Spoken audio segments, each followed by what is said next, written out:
My condition's not getting any better, and I have 2 things to tell you. 1, you've got to run away. It's not safe at all. And 2, I'm praying on your downfall, because what the was that? All I needed was... I've been tricked bad, because I did my first Heavenly Delusion video, and I should have watched up until episode 3, because I would have had more answers. But I guess that added comedic effect. But if you haven't seen Heavenly Delusion, there will be spoilers in this video, so I'd recommend go watching it, or don't. You can watch the video. But yeah, so where I left off in my last video, we got a Kiriko backstory. We got Harukai, and then we have a black-haired Kiriko, which is apparently the actual Kiriko, who's a Mario Kart driver. And when I was watching this whole flashback scene, everything seemed nice and jolly. Harukai and this character Robin, they were hunting down man-eaters, and he was like his little protege. And then as soon as I saw her little brother start to intervene and try to take down a man-eater to save his sister, I was like, okay, I'm pretty sure I know which direction this is gonna go somewhat. Harukai saw this man-eater in the tunnel, and he really got his ass humbled. And before Harukai gets absorbed for all his nutrients, we see Kiriko putting on an absolute clinic in this race. She's going crazy. She's knocking dudes off the road just with an eye wink. And when she pulls up and sees this man-eater, she does not hesitate one bit. All she has is a cart and a dream, and she launches that shit off of, I thought it was like a pebble or something, I don't know. And then this is what present day Kiriko was talking about. OG Kiriko went up to doctor and was like, you can give my brother my body, just transplant his brain into mine. And that is why Kiriko said that she is a guy in a girl's body. And it's like, if you're Maru, how do you even take this information? That's sort of like the prompt. If you were given the opportunity to swap to a girl one day, would you let your homies hit? I've had this conversation before, and I don't think I'd be okay with that. Even if it was like a friend that had no game whatsoever, and it was like I could change his life, I don't think I'm indulging in that activity. I don't think I could do it. But I will say, given their situation, I'm not saying to go the whole 9 yards, whatever, but like at least let Maru, I was about to say something crazy. Holy shit. Next, we see Kiriko and Maru on this ship that's carrying pounds of ganja with this Dr. Octopus fish hybrid type of creature. But no, so we see them defeat the fish by sending him to Cloud 9. That fish was probably on another fucking planet. But then at the facility, we see Tokyo and Froppy sneaking around in the air vents, and they found some science experiments. Because we see in these first couple episodes that these kids are somewhat like abnormal. So watching this, I was like, okay, these are probably the children, and they're like biologically engineered. I don't know exactly. And one of the octopus children is speaking telepathically to Tokyo, and then they had to escape, get out of there. They didn't have any more time. See, now my brother here, he had to get answers, because we can't let this go unspoken. We cannot be sending explicit pictures to each other without any clarification on what's going on. So he had to get the answers. So he brings this girl to the room, right? And I'm thinking he's about to spit some game. He does the complete opposite. And I'm glad that she's semi-oblivious, and that all of them are semi-oblivious and don't really know what's going on. If you said the shit that he was saying to any other living person on this planet, you probably get arrested. I don't know how to put this into words, but I'm trying to lock you in my room. Oh, that's straight. We could chill like that for a little bit. That's okay. Anything else? You know what? Fuck it. I'm gonna say it. I'm trying to take your clothes. I'm trying to take your clothes off, touch you, and lick you all over. I'm trying to get freaky. And then we had Tokyo eavesdropping outside of the. First off, mind your own fucking business, okay? I swear she's always trying to get in everything. She's always trying to get in the loop. No, I'm hating on Tokyo. But no, that was probably traumatizing to hear, for real. She probably thought her friends got corrupted or something. Yeah, actually, I was hating on Tokyo with a reason, though. She goes and meets her friend who's on the brink of dying. This kid has like burnt chicken pox. And he's like, Tokyo, listen, I only got like 48 hours left to live. Pulls her in for the kid, and I understand. Again, I get it. This is new territory. And I would be fine if this girl... if this girl didn't sprint off, hand over her mouth like she's repulsed about to throw up, goes to the bench where Picasso's prodigy is at. He pounced on this opportunity, and I kind of hate him for it. She's talking to Kona. I'm scared to grow up. I really am. I don't understand what's going on. It's nothing to be afraid about, Tokyo. It really isn't. I mean, like, one day you're gonna want to be touched. I'm gonna want to be touched. And I mean, who knows? Maybe the heavens above just would want me and you to touch each other. Like, you know, who knows? Who knows? But like, I'm not trying to insinuate anything, but I'm just like saying, if there were to be one person here that hypothetically could be compatible with you in that touching realm, I feel like I'd be the man for the task. But what do I know? I'm a newbie to this, so maybe this is just like my emotions talking. Like, yeah, I'm seeing right through his games. But see, this is what I'm talking about, this Tokyo chick, man. Well, I mean, if that's the case, I'd like it to be Kona. Like, shut the fuck She played right into his fucking lap, man. This was intentional from the jump. This nigga's a mastermind.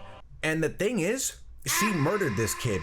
She's happy as hell. She's like, oh my gosh, I'm so happy. I'm gonna touch Kona one day. Niner. Reporting in. Tokyo, come to the infirmary immediately. Your friend Tower wants to speak with you. His condition has changed drastically. He says you curved him, which then led to his immune system to damn near shut down completely. Tokyo, my condition's not getting any better, and I have two things to tell you. One, you've got to run away. It's not safe at all. And two, I'm praying on your downfall, because what the fuck was that? All I needed was a kiss. I'm like Sleeping Beauty in this bitch, man. So then the kid's pronounced dead like the next day. And then the little boy, after he died, I guess he left us a present. It looked like some sort of egg. And then we get involved with some guy who's carrying a jar that's supposed to be a man-eater core or something like that, but it's starting to deteriorate. I like how after every episode, at the beginning of the next episode, they sort of are just in a random place and they've like progressed through their journey, and we don't necessarily leave off where we left off the episode prior, because it shows that they've been like on the move, you know, and I do appreciate that because it allows for a faster progression throughout the story, I feel like. And we see them get approached by some girl asking them if they want to spend the night at her hotel that she runs, or like her little inn. For the sake of this show, I'm gonna call Harukai, I'm gonna still call him Kiriko because I feel like that's the physical character, maybe Hiriko. So then Hiriko is like, we'll leave our bags, as sort of like a trust exercise. They go out on the prowl. They get chased by a bear who hasn't seen the light of day. It's been a long time. Looks like he tried cutting his own hair and he just fucked up and gave up. Like, this bear's been through some shit. And both of them have to flee to the top of this pillar. And now see, Maru has really got his priorities in check if you think about it, because Hiriko is trying to reload her gun, drops the battery on the ground while this bear is circling them for 5 hours. Offers Maru a preposition. She's like, do you see me as a man or a woman? Dude's like, I kind of see you as a woman. Hits him with the, all right, here's the deal. You go get the battery and I'll let you touch my, didn't even finish the sentence. This pillar looks like it has to be at least like 20-25 feet up in the sky, and he's already 10 feet down before she can even get the fucking words out of her mouth about being able to touch her chest. They get the bear situation handled. Hiriko pulls some MLG maneuver on it and blasts him in it. Rest in peace to the bear. Hiriko's trying to go to bed and she's like, hey yo Maru, I'm gonna hit the hay. She gave us 2 rooms, you don't even have to stay in here really. I think you're forgetting something, I don't know, because I risked my life today, funny enough. Actually, if there's one thing that I'm gonna do tonight before I go to bed, it's definitely gonna be touching breast. Like and now Harukai is speaking. He's kind of pleading right now for Maru to not go crazy, and then pulls out a picture of himself and he's like, you realize that this is the kid in his body, like you don't want to touch, but Maru, this was his most questionable seed, and I guess they're just close like this, I don't know, because he's like getting on top of her, just he's going to do this, yes or no, like it doesn't matter. And then Harukai, I don't know if this is this nigga anymore, because the moan that I heard, I kind of jumped out of my seat. I was like, oh. I was like, wait. I was startled by this one because I didn't know. I was like, that has to be Kiriko, right? That's not no Harukai. That's not a Harukai moan. My senses were definitely heightened. It was sort of like a fight or flight sort of scenario. I was looking around my room like, what's going on? But no, so Tiny Tina pulls up in the room and then sees them frolicking. She's like, this is not the place for doing that. And she brings Maru into the other room. This tiny chick pushes Maru onto the bed, straddles up on him, and I guess she thinks we're running like a whorehouse now because she's like 800,000 or the gun. Where's mom and dad? That's number one. This is not a life you should be living.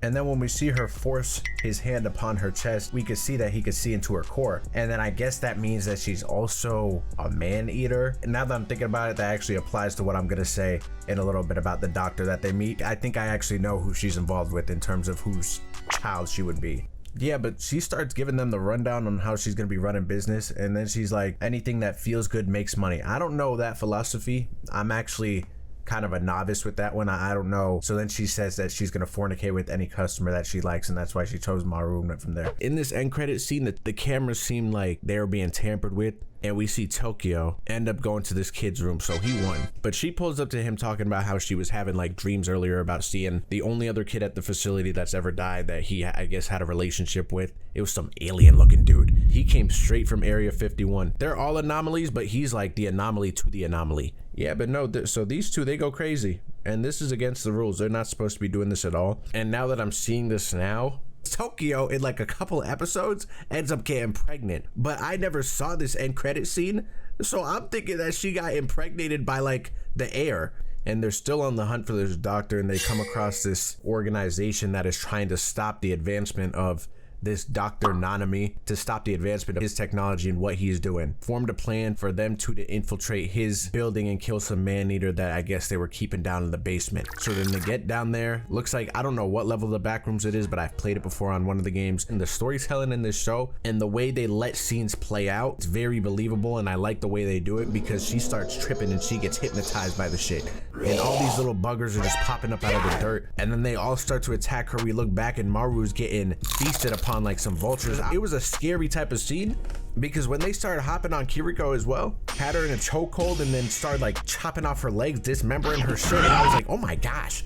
And she's calling out for Robin, and Maru wakes her up with a kiss. And he thought he was stupid for saying this, but I think this is a proper response because he gets up and he was like, well, I guess you wanted Robin to save you. Let me know when you want a real man. You have to respect him and what he does. He's a very tenacious player. He says that little quote, he gets rid of all the other eggs, and he goes back to Kiriko for round 2. I can't induct him. I cannot induct him until we just got Thorfinn in there, and it's like, no, he might. No, because Maru's like really cold though. I'll have to see by the end of this video how I'm feeling about him because he gives her the stare. That's like rule 1. He does the little hand behind the ear. He says no words. You miss 100% of the shots you don't take. So he took this shot and he got smacked in the face. It was a wake-up call. He got humbled. And then this other guy pulls up. He's looking suspicious as hell, laughing to himself, whatever, but he ends up being Dr. Usami. I understand this a bit now because Usami is giving them a rundown on what man-eaters are, and he says that they are humans who died from a disease and developed into something else. So then this guy is having this one girl with the blue eyes prolong her life as a human through all this machinery. But then he says her body reached its limit and she has one more request to see the outside. She could communicate with them through the tablet. And this was actually a really touching scene, very sad scene, because they pull her outside and they allow her to see the outside, and Maru ends up killing her by squeezing her core because obviously that's like what he could do. We see that she put on the tablet like, thank you for letting me die as a human. Thank you for giving me your eye. Thank you for this. Thank you for that. OST is going crazy. Genuinely a touching scene. This is like the second show in a row that was about to make me cry right after Vinland. I love sentimental things like this. We see him start bawling his eyes out. Early evening, they're traveling with Usami and he's carrying her corpse around, and he's just basically giving the whole backstory. He wanted to go to the roof with her and they were sitting down waiting for him. And now that I'm watching this back, this definitely solidifies this theory that my friend had.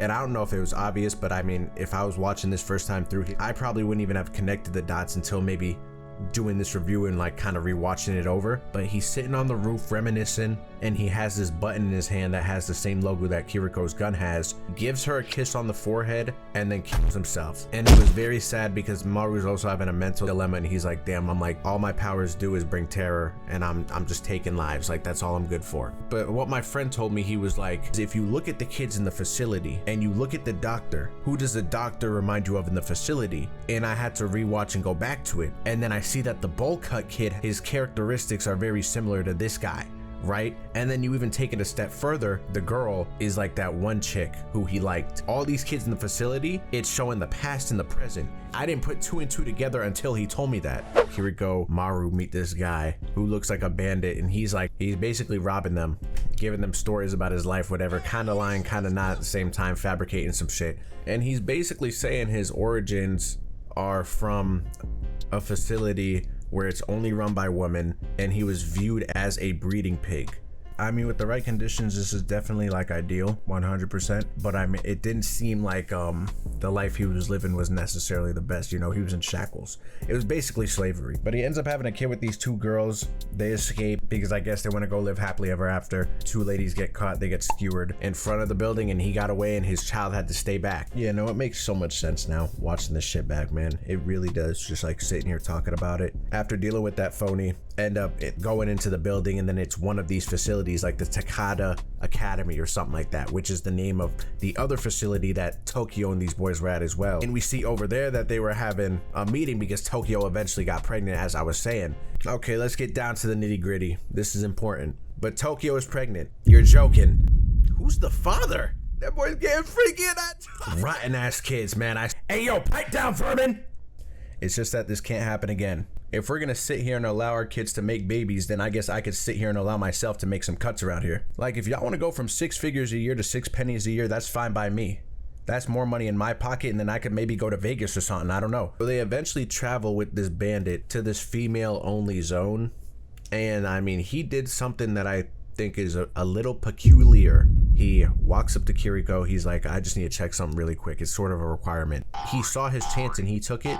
And he was really up under here, you know, like it's like when you have a fold, his fingers were all up in the creases bouncing these shits up and down, and you could hear the weight. Like, I was watching this show with headphones, it sounded like I was on a waterbed. He got about 4 or 5 dribbles of these things, and you could hear Maru drift like he was walking the complete opposite direction, and he launched over here so fast. I mean, he ran like a 4-5 to get but yeah, so it was apparently because they only allow girls in here that are petite and small chested rather than big chested women.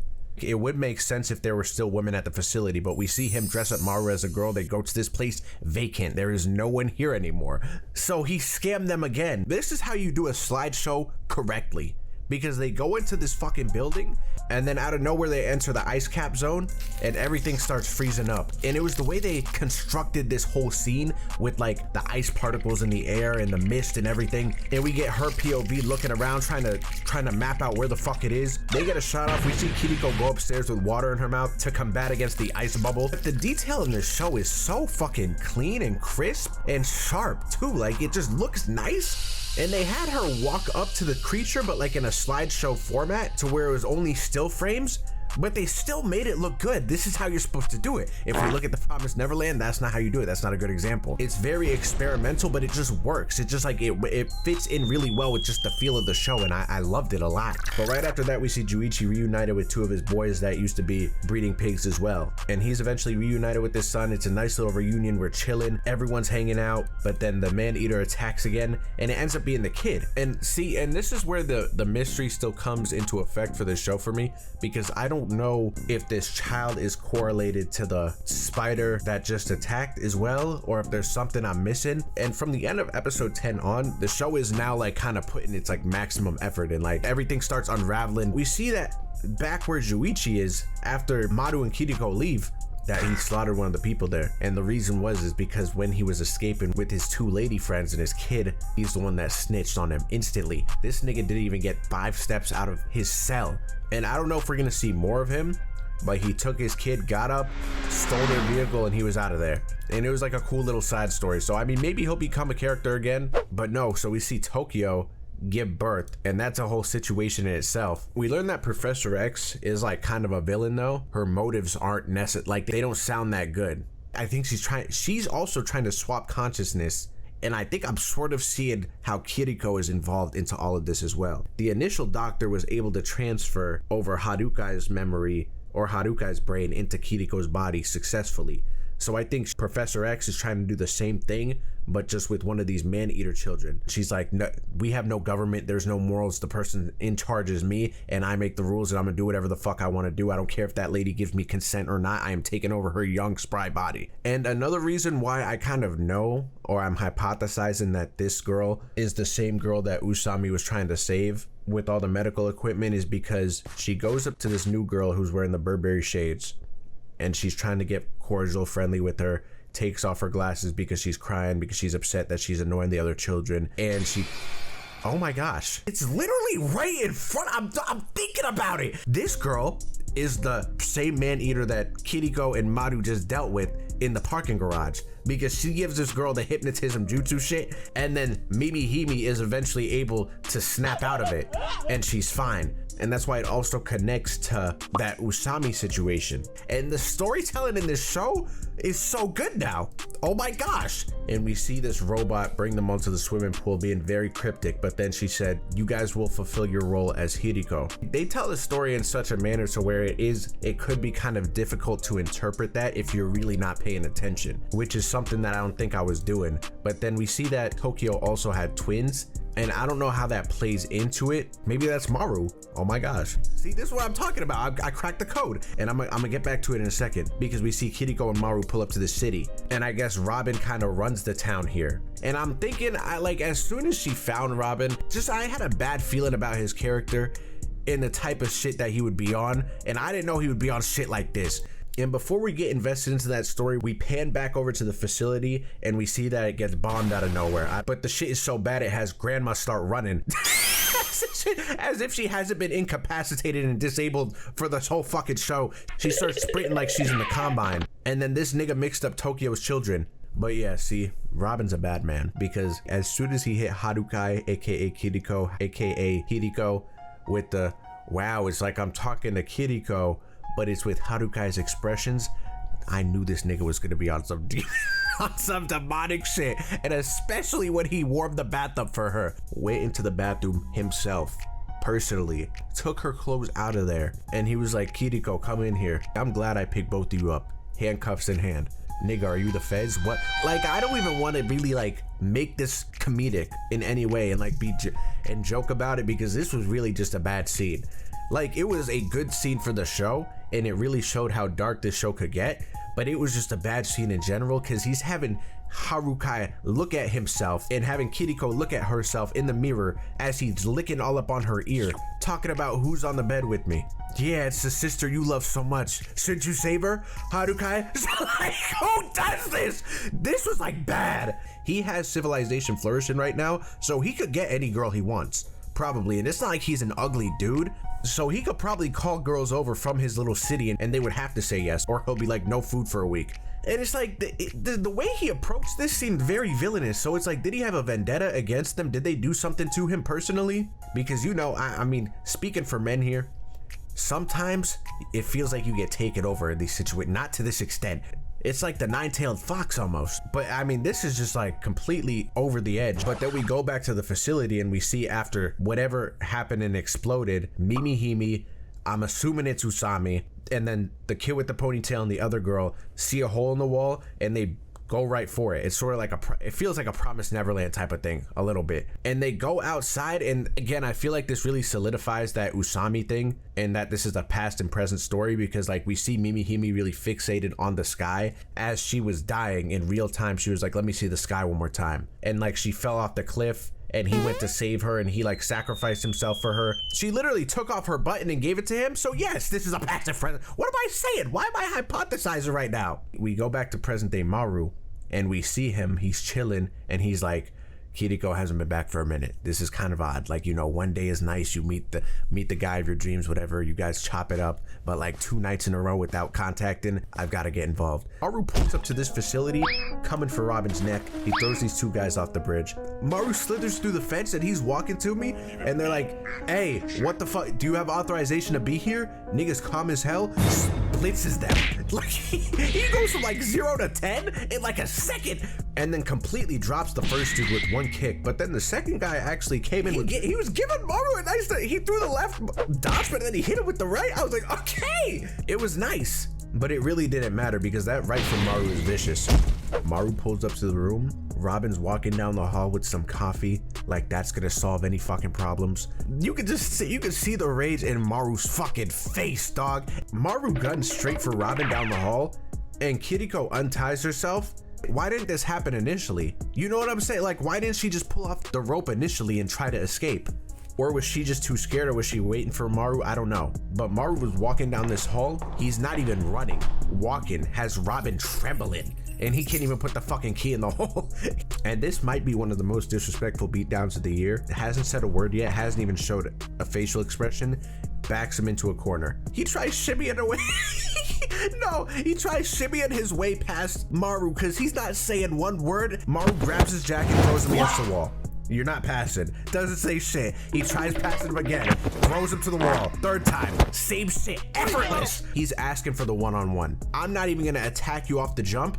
I'm gonna sit here and wait till you accept the fact that you're gonna fight me, and then I'm gonna beat the fuck out of you. But like, this is the disrespect. He made a mockery out of this man. He attacks Maru, and then Maru gives him 1 punch, and that nigga gets sent flying into the wall. He launched him. Still expressionless. I don't know what the fuck this kid is on. Just starts beating him down. Beating him. Beating him. And we go back over to Tokyo. And it seems like Subject 37 has escaped the containment because Professor X comes in here looking like a fucking creature. I don't even know what she's trying to do at this point, but she's trying to obtain Tokyo's child. So then this is where I'm assuming Tokyo started transforming, but we go back to Kiriko and Maru, and Maru is still beating down on the guy, basically fighting a piece of paper right now. There's like, and then Kiriko is begging him not to kill him, and he abides by her orders. But he says later on that episode, if he sees that nigga again, he's murdering him. So that'll be interesting to see, because I'm sure he'll pop up in some way, shape, or form, maybe trying to take revenge. But no, so Maru starts giving this little "I have a dream" speech, and it was a nice little scene. And we eventually see the room that Robin was trying to get into, and this nigga was concocting some, like, he was trying to do the man-eater consciousness shit as well with some dismembered woman.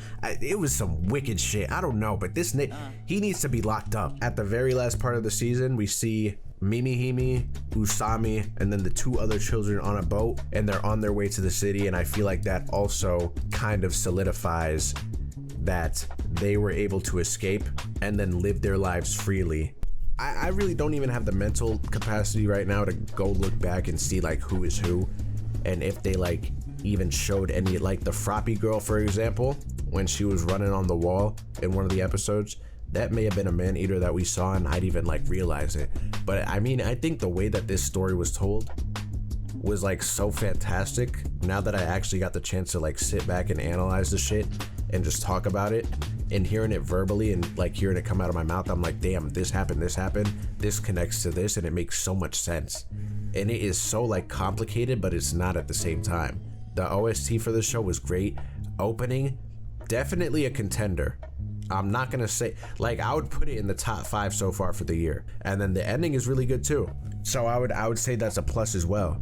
And initially, I think I was gonna give this show like an 8, just because I didn't completely understand the story that was being told. And I'm glad that I sort of learned things as I was speaking, because now that I see everything firsthand and I see kind of what they're trying to do, I think I have to give this like an 8.8. Maybe like an 8.7, 8.8. This is a good show, man. And I'd say it's one of the better like sleeper new gens out right now. I didn't expect it to be this fucking good, but it's good. It's a really good show, and it's a very beautiful show too. That animation is fucking stellar. The artwork is crazy. It really has like a nice feel to it. Once you see everything being put together, it is so good. If there's I would like to see a season 2, because it's just, I really like the aesthetic of the show again, and it's just the world and the way they tell the story. That second run through definitely changed my mind. I know I sometimes get a little bit more specific with my videos. I just had a little trip coming up, and I wanted to get this video finished as quickly as possible so I could enjoy my trip, and I think I got my point across for the most part. Obviously, I'm assuming like if you watched this video this far through, you had to have seen the show anyway, so you already know what's going on for the most part. You know what I mean? So next review will be the Oshinoko review, and I'll do that when I get back home. So we will see. We will definitely see. But without further ado, on to the next one. And yeah, that's it.